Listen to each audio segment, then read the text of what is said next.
या इंग्रजांविरुद्ध बंड करून आपल्या देशातील 3 तरुण उठले. त्यांची नावं होती सुखदेव, भगतसिंग आणि राजगुरू. या तिघांनी इंग्रजांविरुद्ध बंड पुकारले म्हणून त्यांना तुरुंगात टाकले आणि तुरुंगात शिक्षा काय झाली तर फाशीची शिक्षा झाली. फाशीचा दिवस जवळ येत होता.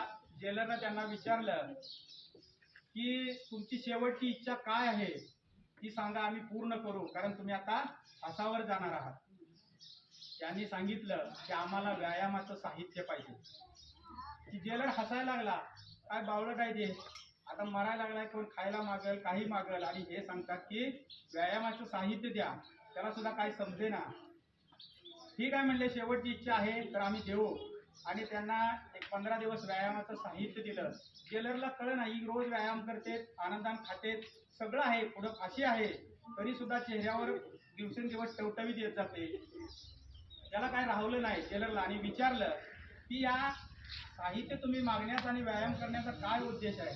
तेव्हा त्या ठिकाणी उत्तर दिलं, आम्ही आमच्या धरतीला माता मानतो, देवी मानतो आणि आमच्या देशामध्ये प्रथा आहे की देवीला कोमजलेलं फूल चालत नाही, तिला फूल कसं लागतं, टवटवीत लागतं. तसं या भारत मातेसाठी आम्ही तिघट टवटवीत या देशासाठी काय करत आहोत, प्राणाची आहुती देत आहोत. धन्यवाद.